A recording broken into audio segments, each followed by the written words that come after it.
entertain people that want to see you for all the coffee breaks. Okay, so finish with announcement. Right? Good. Okay, so we can start. So as I said, these two lectures will be about conditional models. That is a sort of, let's say, completely different approach to study open systems. So still studying open systems, but with completely different approach. And I would say that the approach is more like brute force computation, and then let's see where we go, more or less.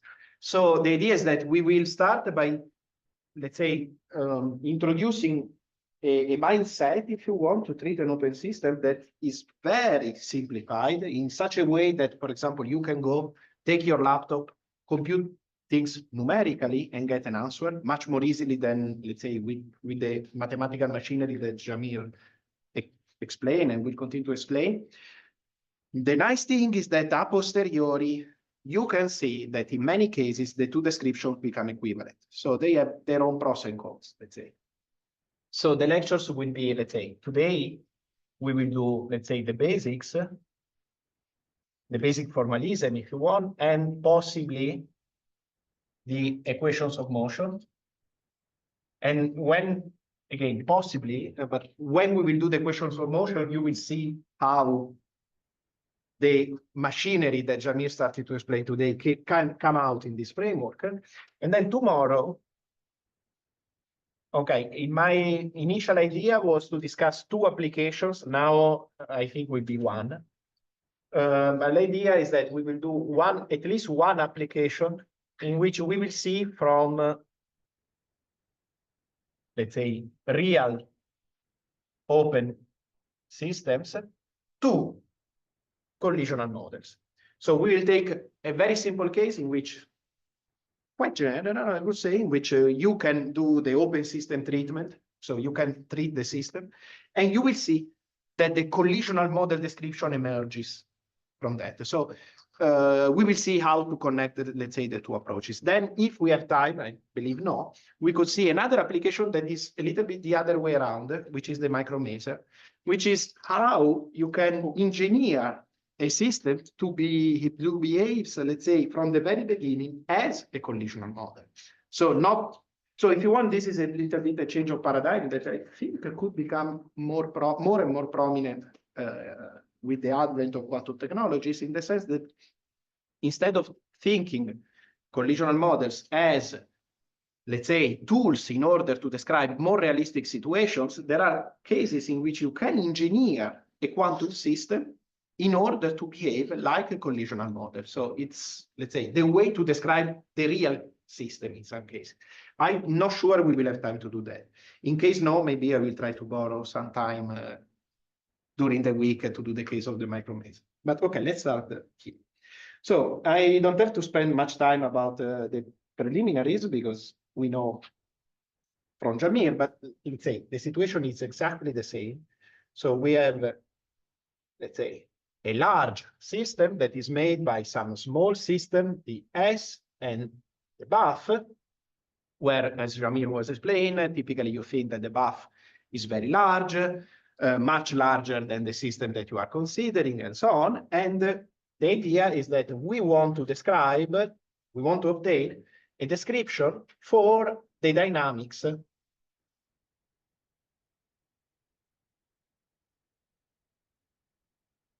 of the system. So, roughly speaking, what we want is some equation like d rho s over dt equal to something. And we want, as Jamir was saying, we want to, let's say, trace out the degrees of freedom of the buff in order to care only about the system, and so on and so forth. And if you want, this equation is what replaces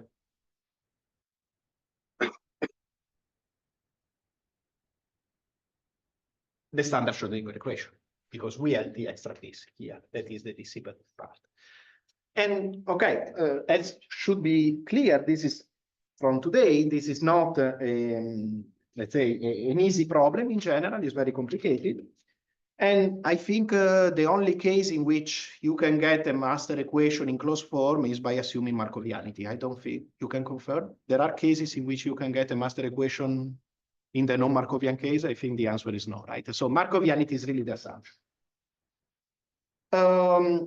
Okay, so let's say that the paradigm that you and I have described, let's say, learned today was a bit the following.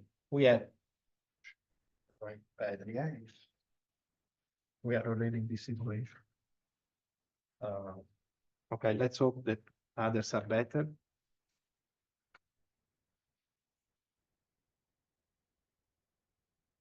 Okay. People can still see.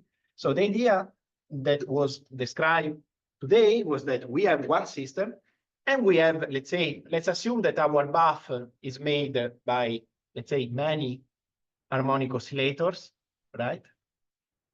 And the idea is that all these harmonic oscillators interact at the same time with the system. This is how we model it, the buff today, and how is the usual way to model the buff. Now, and so this is, if you want, the standard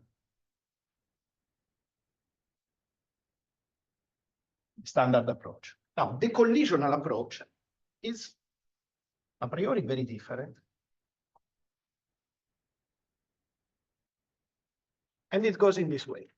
We have again our system.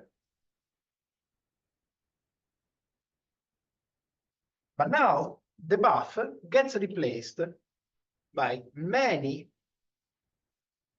usually small systems. So here, in a sense, I'm violating explicitly what we said today about the system, the buff must be large, because what I do is to replace my buffer with many very small systems, typically very small. I don't have to, but okay, yeah, it's a typically very small. Each of them prepared in a certain state. And the idea is that the interaction goes one to one, goes, let's say, one by one. So we have the, let's say, 1, 2, 3, 4. So the idea is that one interacted for a while with my system, and then it goes.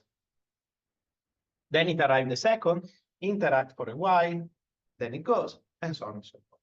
So this is why we call it collisional approach, because it's like that, let's say, with a certain, say, periodicity or with a certain regularity, your system gets kicked by one guy that is arriving, that is often called the ancilla. So we have the system and the ancillas. The buff is made by a collection, principally infinite collections of ancilla, that iteratively they interact with the system.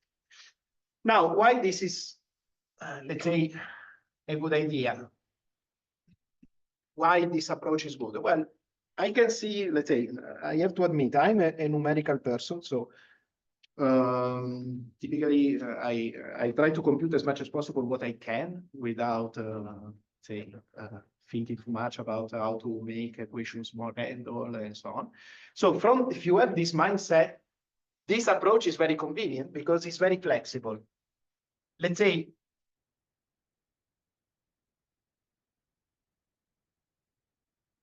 the idea is that at each time step, you are just taking a system, typically small, an ancilla, typically small, and you are just describing the unitary dynamics induced by that interaction. So at each time step, the evolution is very simple, and you have a lot of freedom on deciding what is the state of eta. So let's say you can really go to a laptop and write a simple code that iteratively start to do this procedure and you compute. So it's very, let's say, computationally friendly, let's say. And it's also very flexible because, again, you can put eta in whatever state you want, so you can see how different states change the evolution. So it's very, let's say, useful in some sense. Then, as I said, this is something that I'm not sure that many people will agree, but I think will become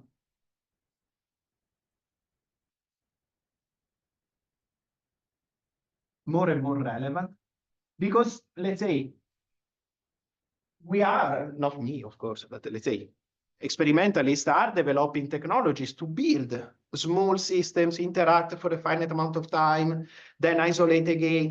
This, let's say, this ability of doing with the small atoms, with small systems and so on is becoming a reality. So I believe that there will be chances to build a small, let's say, experimental apparatus behaving in this way. And if you want, there is already one case, which is a micromeson, although it's old, but there will be more and more. So I think will become relevant. And finally, sometimes, as we will see, let's say, let's call this, let's try if black is back to life. No. So there are cases in which A and B are actually equivalent. And this will be, let's say, the final part of the lectures, I think. There are cases in which you can show that the approach via B and the approach via A are actually equivalent. Please, yeah. This approach with the collisional model, it can be general in the sense that we can simulate whatever you want. Yeah. Essentially, yes. Okay. This is, for example, dealing with non-Markovianity in principle is not that hard here. You will see when we will make it more specific, you will see that in principle going to non-Markovianity with a big caveat that I will mention, but dealing with non-Markovianity is much more doable, because I think this is a little bit always the case when you are poor at analytical. Tiago, you are here. Do we have more of these? Because they are already running out. Yeah. Okay, fantastic. Okay. I was getting scared, but okay. Yeah. I'm aware. Yeah.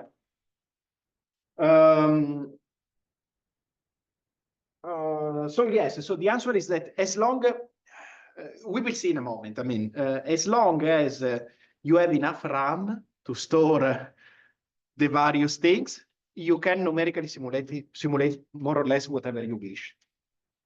Now it's equivalent to, you can do some equivalence between this model and the Lindy-Blanian equation. Yes, this will be in a sense the goal of the lectures. Yeah, and then you can simulate experimentally the well, I would say there is probably no point to simulate experimentally something for which you get a nice equation. So you got a very nice differential equation, the Lindbladian one. So I would never ever use a numerical method to simulate something that you can treat with a nice and well-defined equation. But the other way around, if you want to, let's say, break some of the assumptions that are necessary in order to have something manageable analytically with the master equation, here is more flexible.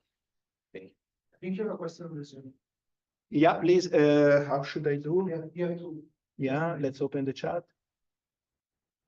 Specifically with quantum computers. Yes, quantum simulators. Yes, I agree. These are the kind of, let's say, situations that I believe with quantum simulators will become more and more, let's say, easy to simulate. Do you have another? No, okay. Okay, other comments, questions? No, okay, so let's start. So far, we just, let's say, talk. Now because now, let's say, we have to define a little bit of the mathematical formalism, will be very easy. And then work a little bit with it.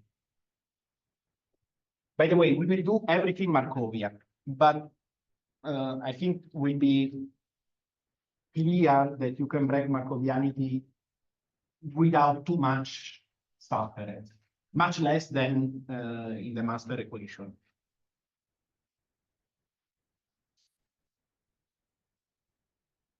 Okay, so let's assume that our bath, okay, now our bath is made of identical ancillas. This is not, strictly speaking, necessary. You can imagine all the ancillas to be different in different states from the others. Let's assume for the moment that this is the case, and then we will relax this condition and then, let's say, when necessary. Now, so this, well, okay, I told. So now let's assume that the initial state, so before, let's say initial.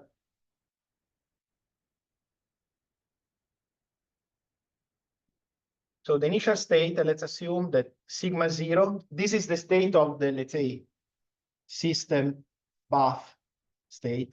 So it's the full state, is given by this expression. Rho 0, tensor eta, tensor eta, tensor blah, blah. All of them are in product states. Each ancilla is prepared in the state eta, and the system is prepared. So this is the system. And the system is prepared in a certain state rho 0. Could be mixed, could be a pure state, I don't commit. Of course, as Jamir was saying, at a certain moment, you have in any case to do with density matrices. So even though at the beginning you have cats, let's say, you have a pure state, but soon density matrices become necessary. So I assume here that we're using density matrices. And okay, most of the time I will assume that, for example, rho 0, well, this is not an assumption, it's always the case, but just to fix, this is, let's say, how do I write it?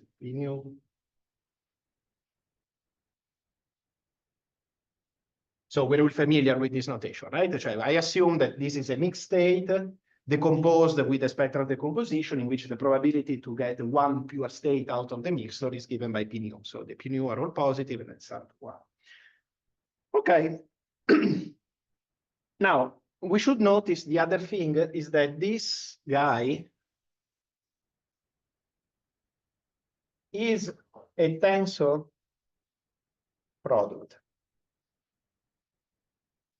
So in particular, I assume that at the beginning, there are no correlations between the various stuffs, and there is no correlation between the ancillas and the system. So at the beginning, everything is completely uncorrelated. And as I said, let's say, the dynamics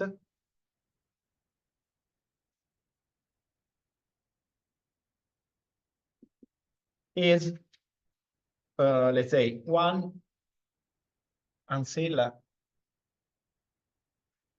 at I. So the idea is that in a given, so okay, important thing. Here, the dynamics will be, apart from considerations that we will go later, will be intrinsically discrete.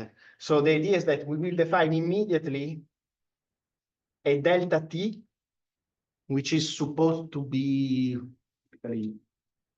okay, I don't know. Okay, if I want to compare, I don't know exactly how to compare to the time scales that you gave today. I will think a little bit. But let's say this is the time. This is the time of interaction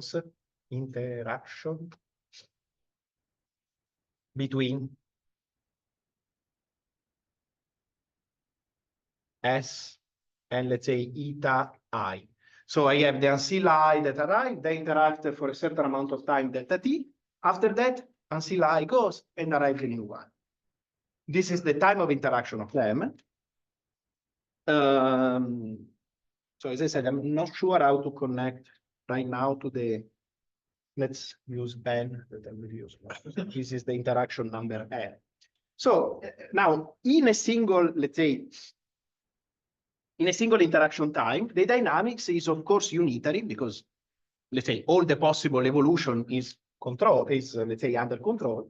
So the evolution is described by my unitary operator, UN, which I will assume taking this form. HS plus HN plus VN delta A. I'm working in units of H bar, of course. So these are the two, let's say, free Hamiltonians. I'm in particular So far, I'm not using the interaction picture. So I'm assuming that I'm in Schrödinger, and so they evolve via their free Hamiltonians. And this is really the interesting part, the interaction part.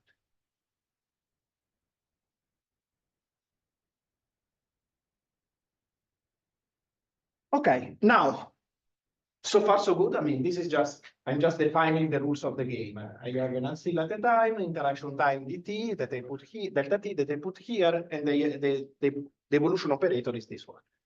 Okay, now important point, which will be, let's say, even more important to make connection. No, will be important for various reasons, but even more important to make connections with what we did today, is the conditions for Markovianity. And actually, one of the points of today's lecture will be to see that these conditions ensure Markovianity, and so what we can gain out of that. Now, the conditions for Markovianity are essentially three. The first one, ancillas do not interact with each other. So here, if you want the interaction, this assumption is already explicit in this form for the unitary evolution. Here there is just the system, the specific ancilla, and the interacting piece. There is no interaction involving more than one ancilla at a time. So this is already written there. Then initial states of ancillas are uncorrelated.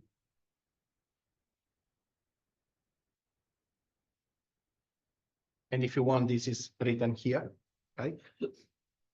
And this instead is an extra point. Ancillas interact with the system just once. So essentially, what I'm saying here is that I can have S1, so the system interacting with ancilla 1. Then I have S2. Then I have S3. But I cannot have S1 again. This will break Markovianity. Do you see why? Because essentially, the evolution here will need to keep memory of what happens here. So this will break the Markovianity. Yeah, please. Each time the ancilla is interacting with the system, is interacted with the same isolated system. It's not isolated. It's not isolated. Yes. Saying that each ancilla is interacted with the system, and it will be updated, and then the next one will be interacted. Correct. The idea is that exactly what we will see more carefully in a moment, but the idea is exactly that. You have your system, which is one and never change. This system arrives the ancilla, interacts for a while, then the ancilla goes. The system is back to a new state because it has interacted. Arrive the new ancilla, interact, and goes, and so on and so forth.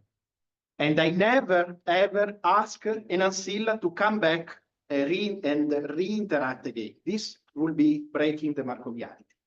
Please. Just a question. You said earlier that you're not breaking Markovianity here, but it would be easier to do so in this model. Is that what you're referring to? That I just need. I can start to play with like this state correlated to this other, and at each time step I will just have an evolution to do. I'm saying that, let's say, at each step the dynamics is just controlled by this simple operator, if you want. The point is that this simple operator will act on states that are mixed, that are correlated to the previous one. so let's say at the level of computing thing, you can be pretty ignorant and start to play with assumptions and so on. If you want, let me say it this way, the Markovianity assumption is something that you put at the very end. In Jamir's lecture was something necessary to arrive at a manageable equation, if you want. So this is more or less the different ideas. You will see in a moment that anyway, yeah, we have a question. Should all the collisional time frames to be similar? Can we see the delta t be different? I think you can. You will pay a price that you will see in a moment. I always seen, let's say, the collisional time to be the same to each other. I think you can actually put different time windows, and you will pay a price, as we will see in a moment. Other questions? Please. How many ancilla do you need? In principle, infinite. And okay, we will see in a moment that if Markovianity is playing, infinite ancilla is not a problem. Let's say even computational. We will see in a moment that dealing with an infinite number of ancilla, that computational, you will say, no, I cannot do it. You can, but Markovianity is important there. So periodic boundary conditions are a problem for this approach. Yes. Well, it wouldn't. Here we're going a little bit on semantic. It wouldn't if you would say, after that, I reinitialize my ancilla to the initial state. That is essentially like getting a new ancilla. Yeah, please. Could you comment in what ways this approach different from unitary circuits? No, it's a unitary circuit. Okay, so It is, Okay. indeed. Good point. Yes, you can, if you want, you can represent this evolution exactly as a circuit. And indeed, IBM is building a library to deal with collisional model with their machine. So it's exactly what you said, in which you say that my circuit is, for example, this. Here I have rho 0, here I have eta 1, here I have eta 2, blah, blah, blah. Unitary, back, forget, arrive the new, unitary, back, forget, arrive the second, and so on. This is the circuit representation of that. Other?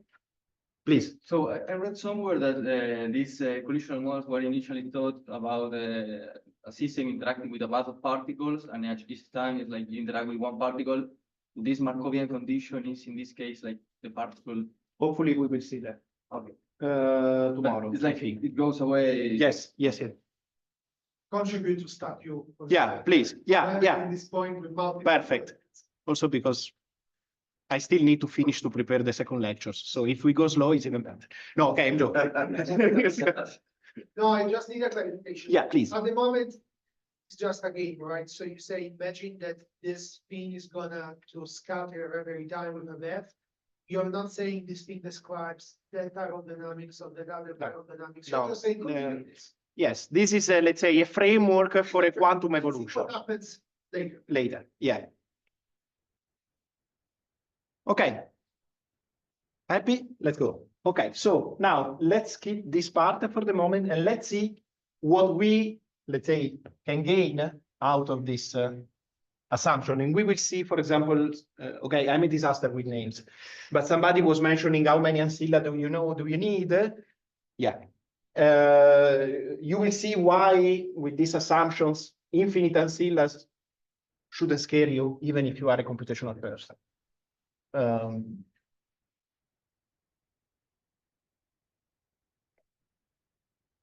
Okay, good. Okay, so suppose now, so let's say what follows from 1, 3. So what follows from that assumptions? Now, suppose that we did n steps. So we did n steps.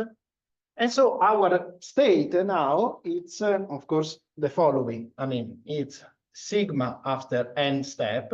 And this, of course, becomes un U1, sigma 0, U dagger 1, U dagger n. Then in principle, here you should put tensor eta n plus 1 and all the other etas, but they don't play any role, so we can forget. So let's say that in a sense, we stop. I mean, it doesn't play any role, so we don't have to commit about that. Okay. So this can be, let's say, simple algebra. Let's see if I can. Well, okay, this is a triviality. So UN, U1. Here I put rho 0, tensor eta 1, tensor eta 2, up to tensor eta n, right?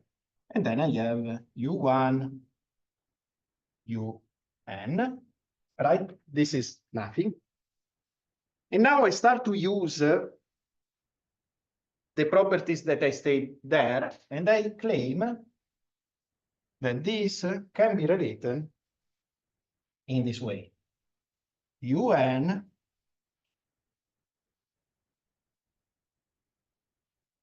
let me put yes, U2, U1, rho 0, eta 1, U1 dagger, and eta 2, U2 dagger.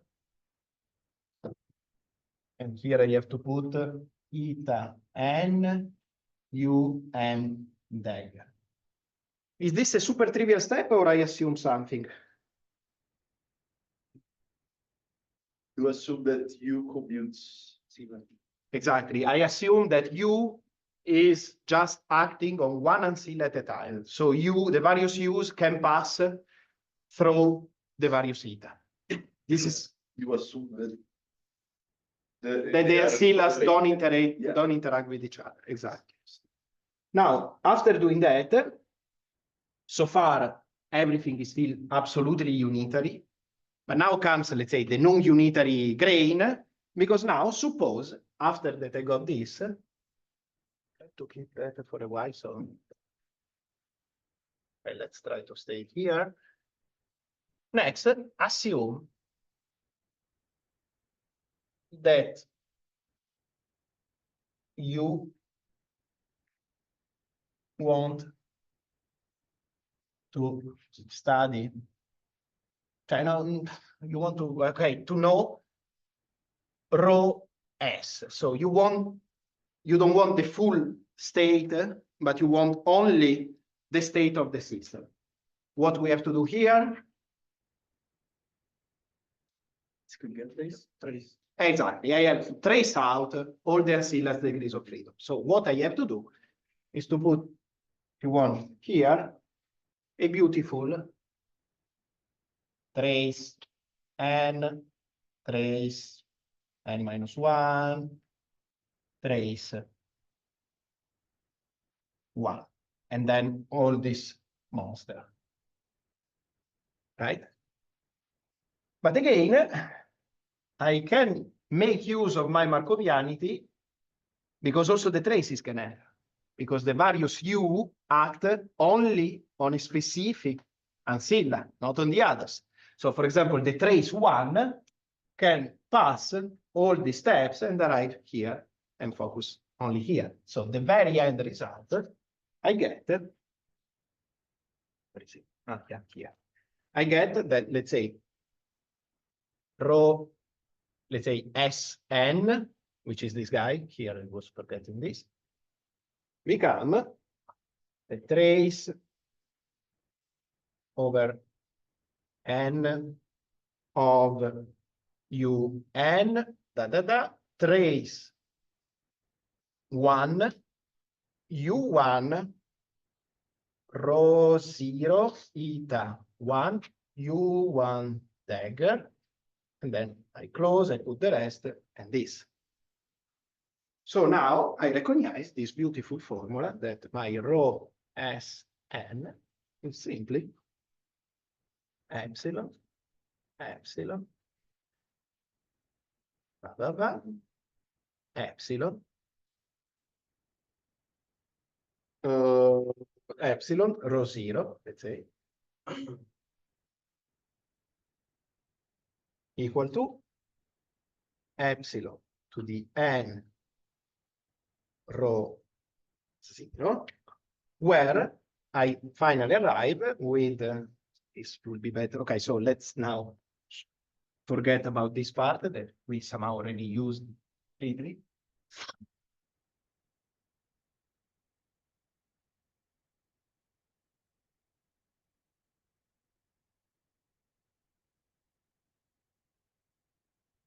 So we end up with the final result that, let's say, rho prime, so the state after the interaction, is given by epsilon of rho, the state before the interaction, where epsilon of rho can be written as the trace over, let's say, the system, the ancilla n of un acting over rho 0, not rho 0, rho, let's say, eta n un dagger.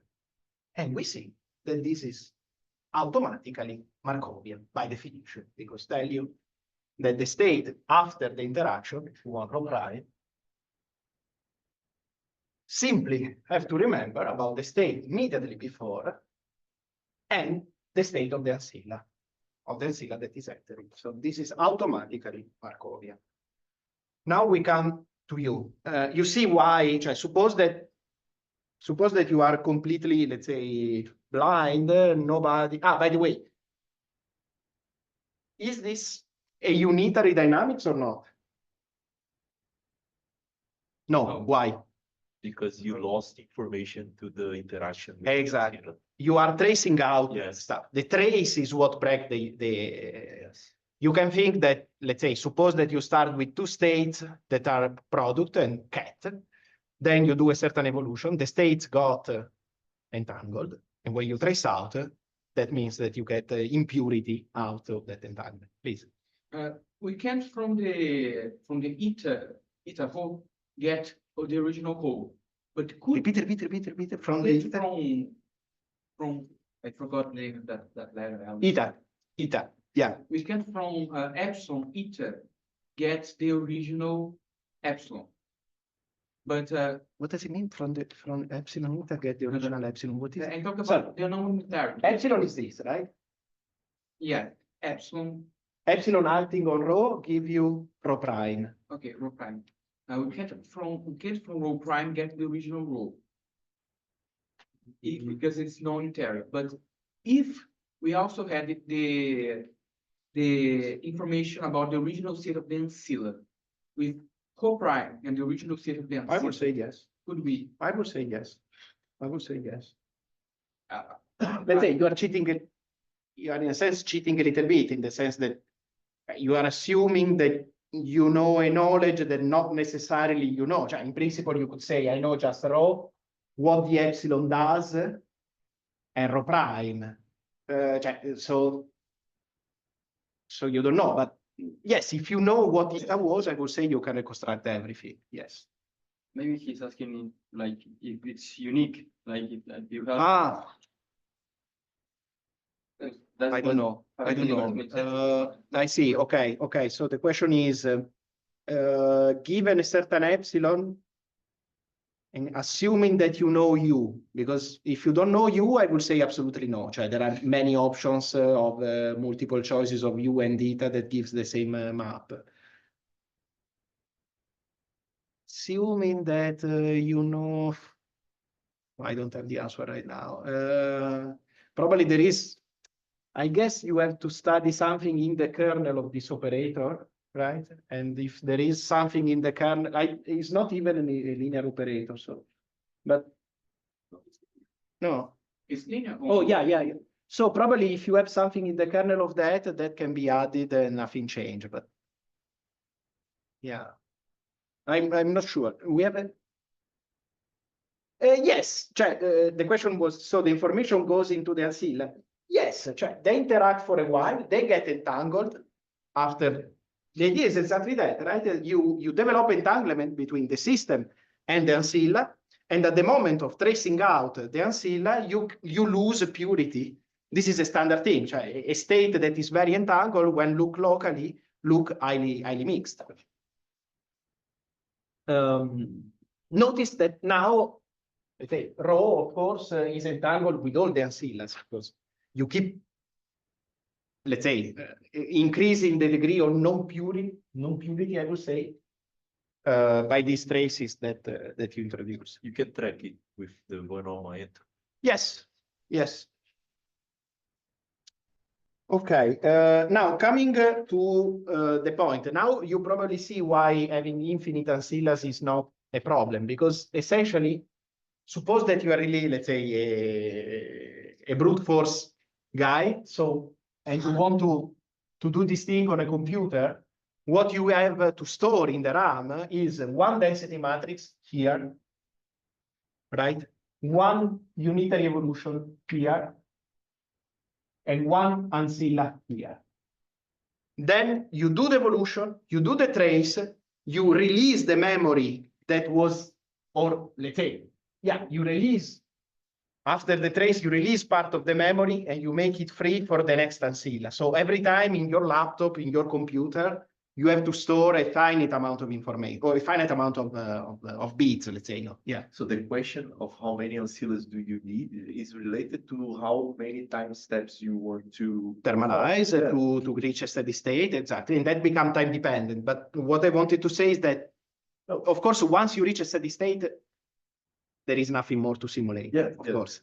But in principle, suppose that there are, okay, yeah, this is probably, there are situations in which you never reach a steady state. And nevertheless, in principle, you can bring the simulation at the level of memory as long as you wish, because the Markovian, this is really, if you want the difference between Markovianity and not. If you want, when we did this step, here we were using Markovianity. If you don't have Markovianity, you don't arrive to such a nice compact form. Yeah, I can see. Okay. When I have to make the break, I can tell you immediately. okay, let's go ahead now. Maybe because you had a small verbal break. Mhm. So I first tell you that we are done at 16:15, so you still have an hour to go. Half an hour, perfect. And so, guys, every day we are uploading on the website the material, so just overlook that. Okay, Technical guys via email. so I need to, I uploaded my art, so they will put it on the website in a few, maybe they are already there. Yes, they're already there. And so Mhm. Dario will do the same. Yeah.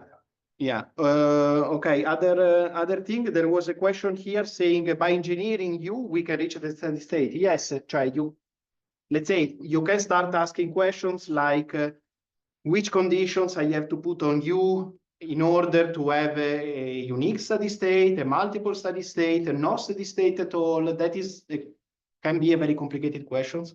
I don't think there is, let's say, a complete answer like a classification or whatever. But yes, there are cases in which you reach the steady state. There are cases that you don't. Typically, that depends on the initial state of the system, the state of the ancilla, the unitary. So there is a lot of, let's say, game to play.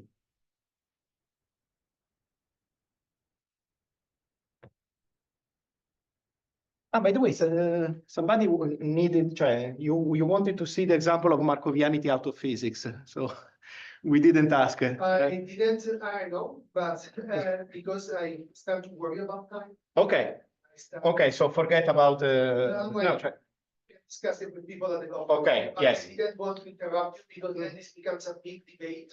And then we consume precious time. Okay, okay. So it was intentional. Perfect. Okay, now we did, let's say, the machinery.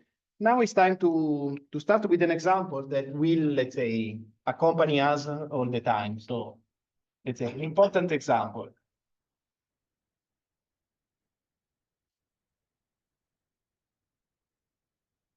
The so-called all qubit collisional models. So as the name suggests, we will consider the case in which S is a qubit and eta is a qubit. This is why it's called all qubit. So really the simplest possible case that we can imagine. As usual, when you do example, you say, man, I built an entire machinery for just this. Yeah. Okay, so let's simplify furthermore our scenario without, let's say, losing any interesting aspect. So let's assume that HS and H eta are both equal to 0. And so let's put, let's say, all the physics on the interaction part.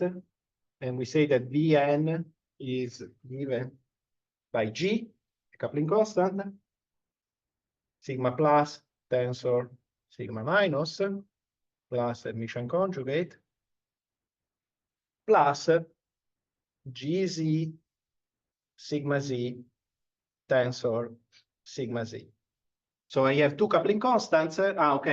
Just to clarify, let's say that this is the system and this is the buff. So as we did today during the lecture, we assume that we have a very simple interaction term in which, let's say, we have an energy exchange piece in which, let's say, the ancilla want to, let's say, get excited and the other de-excite or vice versa. So they want to, let's say, to exchange a small amount of energy. And then there is, let's say, an interaction of this kind with sigma Z, sigma Z. Okay. And of course, let's say, well, I don't need to say, but let's say sigma minus is of course 0, 1. Okay, so let's see what kind of evolution and what kind of stuff we can learn out of this model. That, although it's super easy, we will see that it's quite realistic in some situations. So let's start by stating what are, let's say, the eigenstates of Vn. And okay, this is, let's say, a zero course in quantum mechanics. So we get, let's say,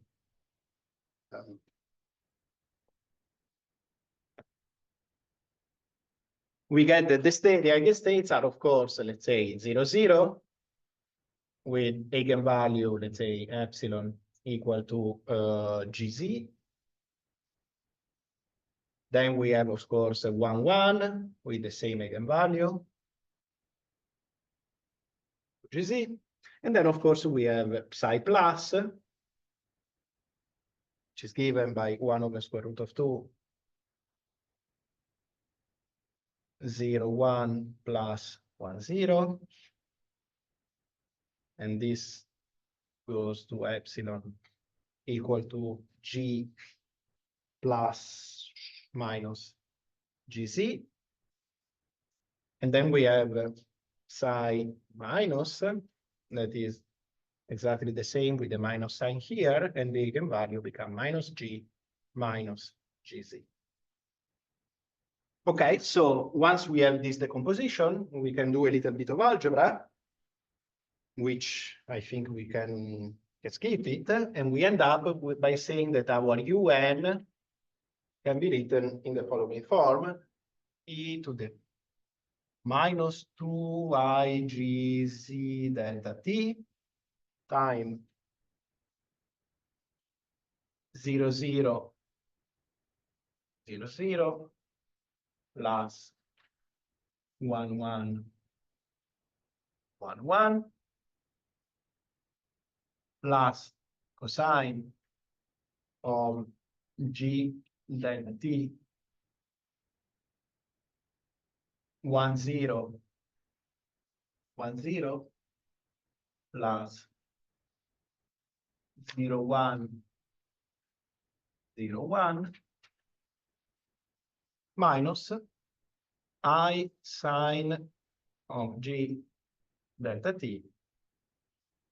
Yes. Sigma minus sigma plus plus sigma plus sigma minus. So this is our UN. So you see that the dynamics is really simple. And okay, so this is the most general dynamic. Now, let's say, show that this very simple dynamics can already incorporate an important gate, if you want, an important unitary gate, that is the partial swap. So now the idea is that we keep this guy, we let's say we introduce the swap gate, and we will see that this simple thing is incorporating the swap gate that then we will use many times. And then we will discuss the dynamics of the system, how it works. So do you already know the swap gate? Yeah. So I can be very fast. Is there anybody that doesn't know the swap gate? Everybody. Okay, so let me just write.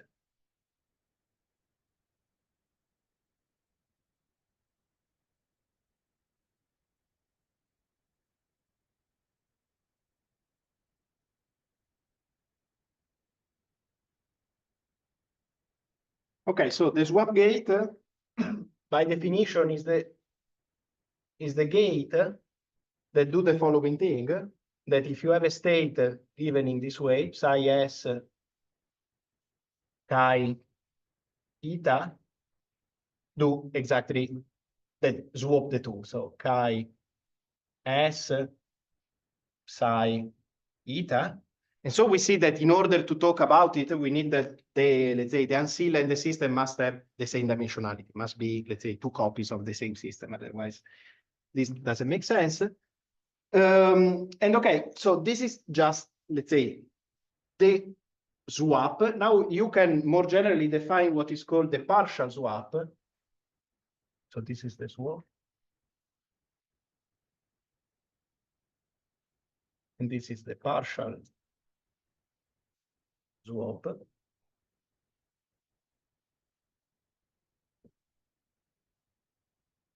Which is simply the following: UNS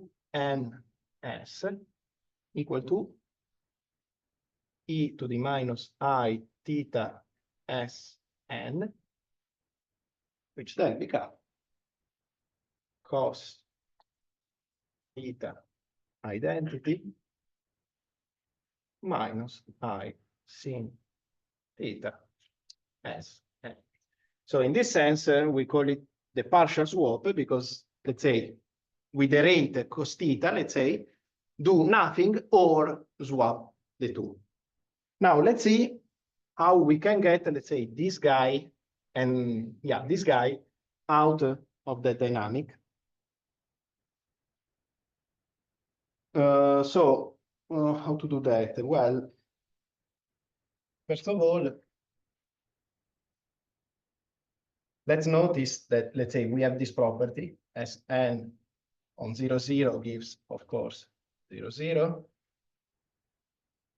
As n on 1, 0 gives 0, 1. As n on 1, 1 gives 1, 1. And Sn on 0, 1 gives 1, 0. So we see that, let's say, Sn can be, let's say, decomposed in 0, 0, 0, plus 1, 1, 1, 1, 0, 1, 1, 0, plus 1, 0, 1. Okay, and now we notice that this part can be written like 1/2 the identity plus sigma z, while this part can be written as sigma plus, sigma minus, plus Hermitian conjugate. And so all in all, putting all together, we get that the swap, the true swap, can be written like 1/2 identity plus sigma S scalar product sigma N. So finally, we get that Sn can be written as 1/2 identity sorry. 1/2 identity plus the Vn that we wrote before, the Vn that gave rise to this unitary, computed at G equal to 1 and Gz equal to 1/2. Or, yeah, okay. So we finally get that. Now let's take, let's generalize. So let's take this guy, UN, and we compute it, say, for general G and with Gz equal to G divided by 2. And we get that this, of course, is, say, e to the minus I G Vn and G equal 1, Gz equal to 1/2 delta T. And so all in all, by replacing this guy with this guy, we see that UN with this property become E minus IG delta T S N times E to the minus IG over 2 delta T. But this is just a trivial phase, and so we end up noticing that this UN, in the case, so let's say we can generate the partial swap gate, this guy, UNS, is essentially the same of UN general G and the Gz equal to G over 2. So we see that, let's say, this Hamiltonian or this, let's say, this unitary evolution, although very simple, it's already enough to generate gates that are useful in quantum computing. So it's not so useless as an Hamiltonian, so useless as an Hamiltonian, let's say. We will see a better, let's say, a more physics, let's say, inspired application of this Hamiltonian later. Now, now we want to, let's say, to study the dynamics of the system under this unitary evolution. So essentially what we want to do is to perform the partial trace. So let's keep in mind this. And let's see how the partial trace look like. So we want to compute, let's say, rho prime. Well, maybe I can erase here such that I have more space.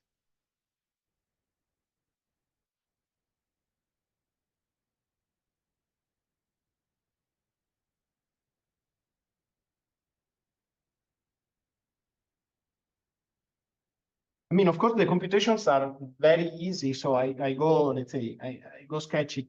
If there are questions at the coffee break, we can redo the computations.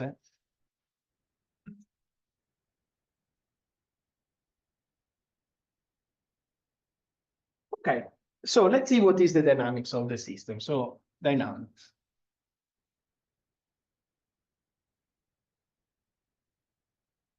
Okay, so let's recall what we have to compute.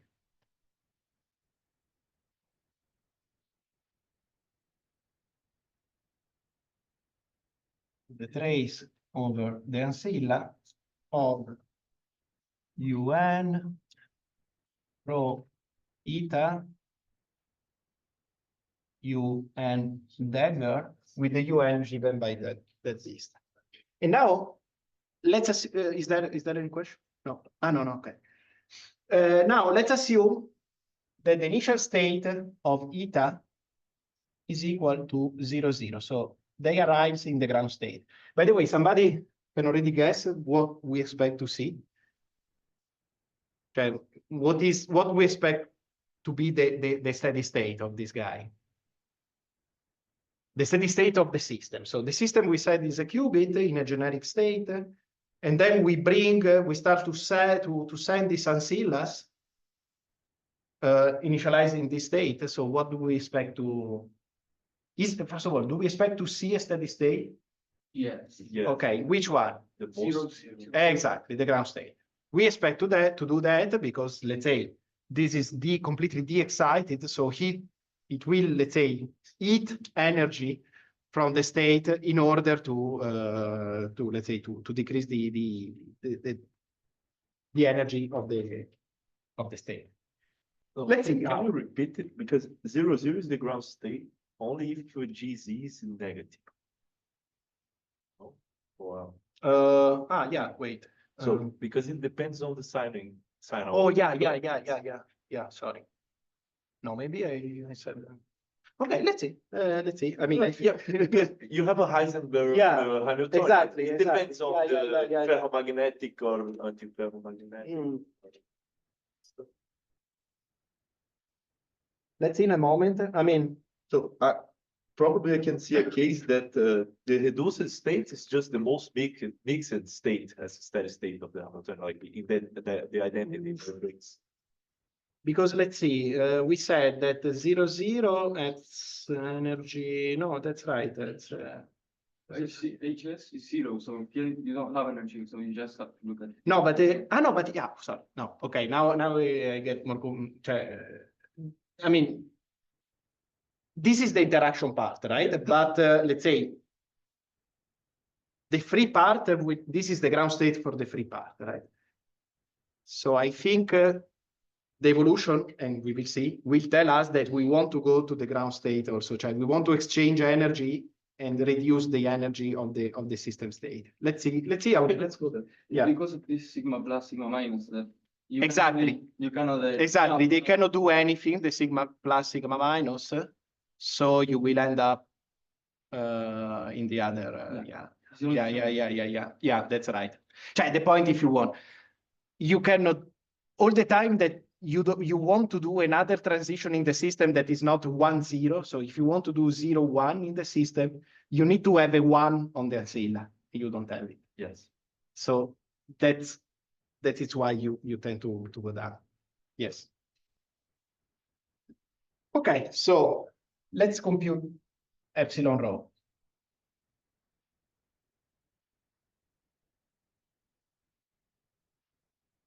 So we said 0. Okay, I'm taking the partial trace. So I do un rho 0, 0, 0, 0, un dagger 0 of the ancilla plus 1 un rho tensor 0, 0 un dagger 1. So far I did nothing, right? I just put my initial state, that is the state of the system times 0, 0, because I'm assuming that, and I'm doing explicitly the partial trace. Now, it's quite easy to recognize that this can be decomposed in this form. Let's write, and then let's see if you agree.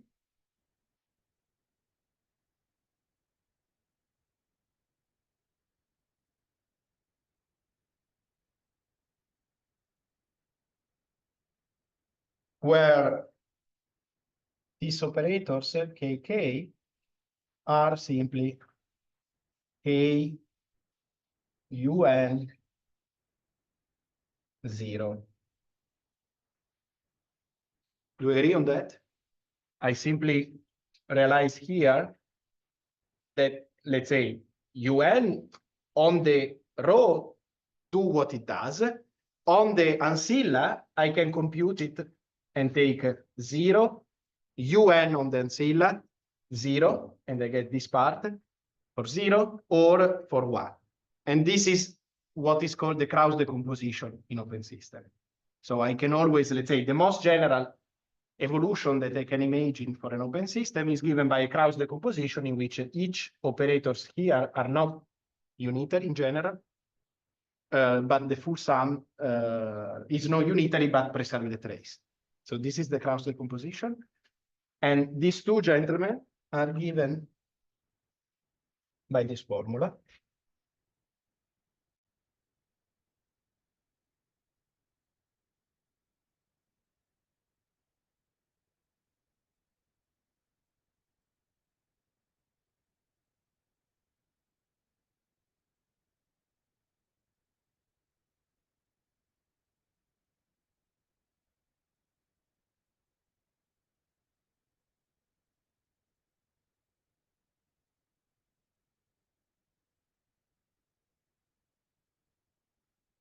And instead K1.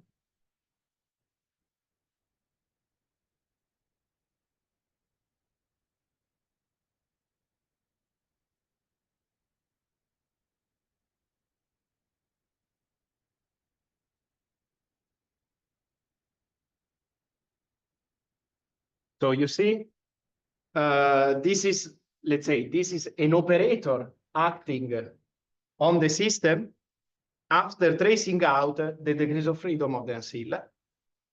And if you want, this is diagonal. And on the other side, we just have K1 that is playing as a sigma minus on the system. This is exactly a consequences of that. If we were starting with 1, 1, we will get sigma plus.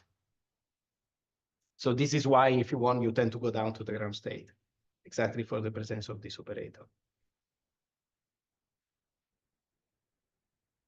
Are there questions? Okay, let's say, finish the exercise by seeing how the evolution goes. Now everything is very simple because we have, let's say, the Krauss decomposition, the various operators are explicit. So now the computation becomes really simple. So let's assume that our initial state rho takes a very general form. So let's assume that rho is given by P, C, C star, 1 minus P. Where do you know what I'm calling here P and C, right?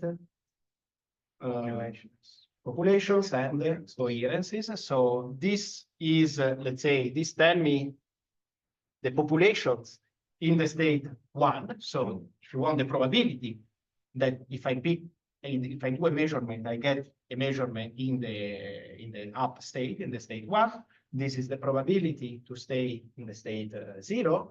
And the coherence is what do we express the coherence is?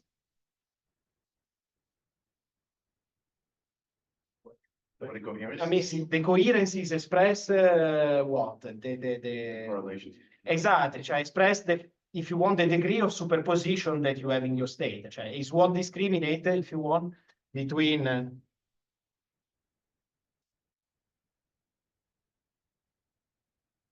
and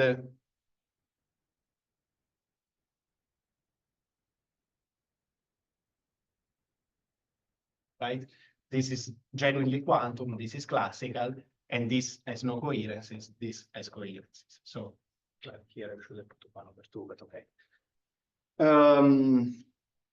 Okay, so let's see. So now what one has to do is to compute this beast over that guy. Again, let's say simplify, I avoid to do all the details. What I get, I write it then the comment. I get that my rho prime after many collisions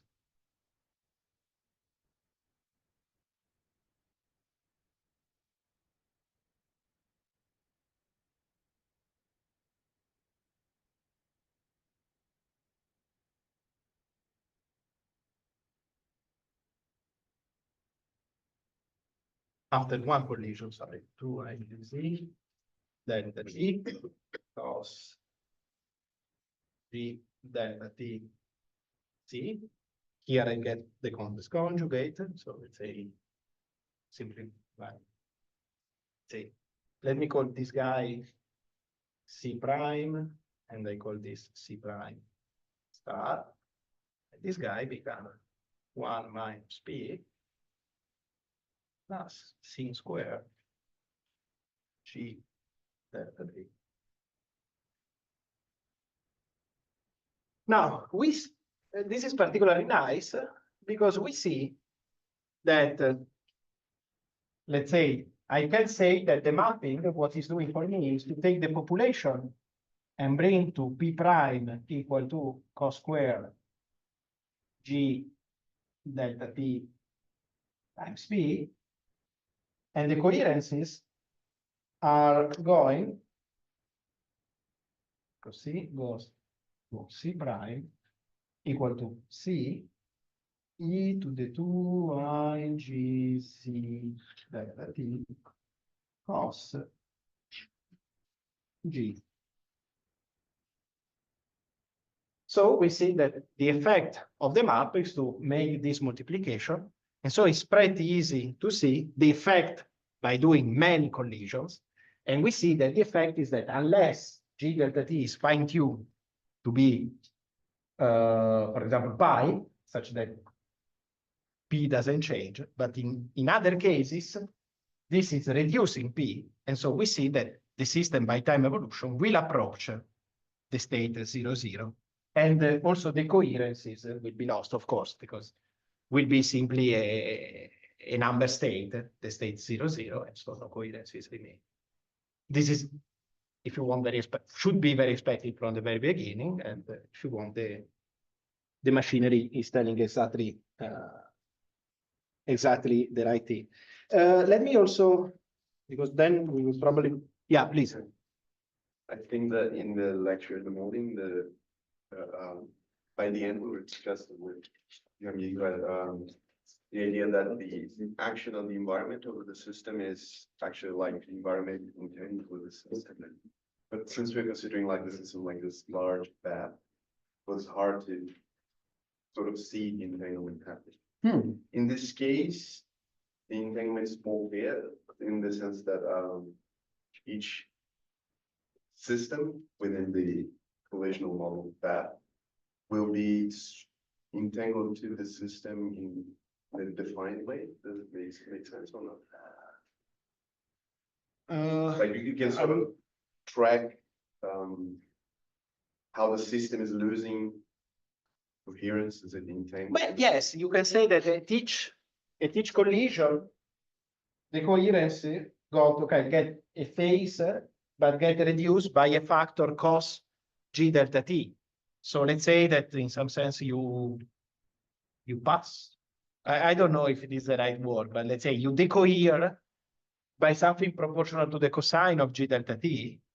So again, unless you fine-tune G delta T to be equal to pi, for example, for which, so in this case, okay, so let's see, the case G delta T equal to pi is exactly the case in which the population remain the same and the coherence is just pick a phase all the time.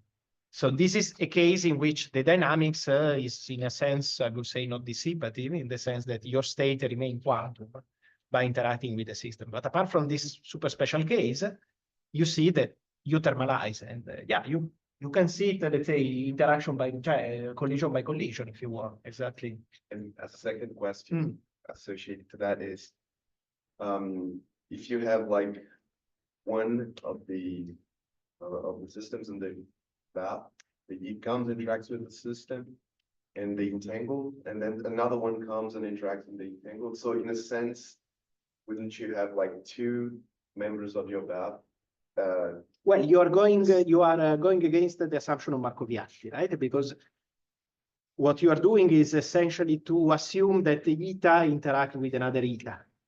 Yeah, that's my question. Like, yeah, you break Markovianity. And again, if you want, I would say this is probably, I would say, suppose that you start, this is in a sense the power of this approach. It's something that it's quite easy to imagine and you can immediately start playing with that. So you could imagine that, probably you could imagine that, okay, let's make the unseal, I'm not sure, I'm thinking right now.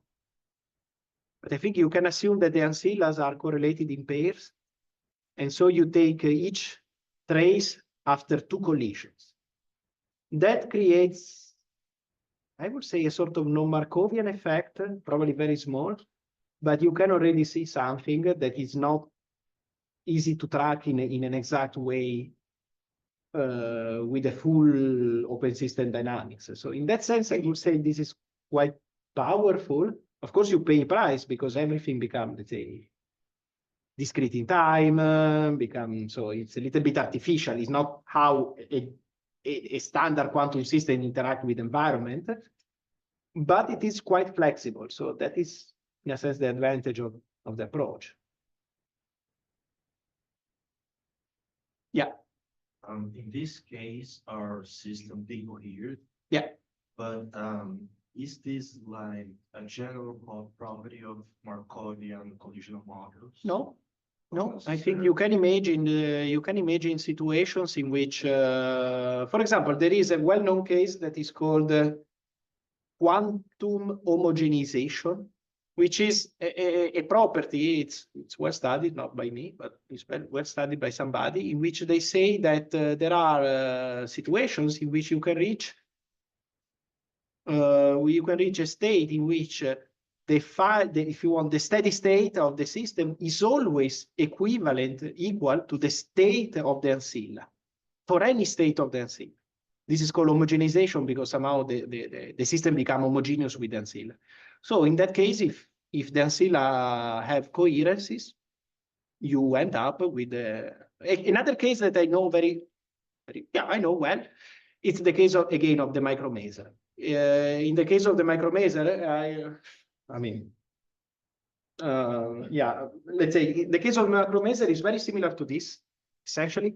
But for the micromaser, you assume that your system is an harmonic oscillator and the incoming particles are qubits. So it's not an all qubit collisional model, but it's close relative. In that case, you can show that if I fine-tune the couplings, so if you fine-tune your G's, the couplings are like slightly different, but if you fine-tune the G's, the coupling, you can have situations in which you send the ancillas, and after many ancillas, your final state of the system becomes pure. So not only doesn't decohere, but become completely coherent and completely pure. So not only you reach a steady state, but you reach a steady state that is pure. And this is, if you want, super unintuitive, because you took so many partial traces that you would imagine to have a huge mixture. Your state become pure. So in principle, you can, for example, bring down the harmonic oscillator to the ground state by a unitary operation. This is something that we sold it as a property good for a quantum battery. But this is just marketing, let's say. But the physics is nice. It's not if you want, it's not been discovered by me. What I did is to rediscover this property and seeing that might be useful for applications. But it was well known from, I would say, Harosh, so a Nobel Prize, that there are situations in which the micromaser can give rise to a final state that is completely pure, and not necessarily number state. Let's say an extensive superposition of many number states, but pure. So yeah, this is, if you want, in some sense, the beauty of the format. You can really start to engineer situations that are very, let's say, unintuitive and very unusual. Cut. Last question, or no? You decide. I just want. Okay. Yeah. Okay. Go. So just to see if I get it right. So you have P going to 0 after Yes. many collisions. After many collisions, yes. And the so steady state would be the steady state will become 1. So yeah. Okay. Good. So see you in alpha. Alpha now. Okay. And you will find again material at the end of the day on the website. Thank you.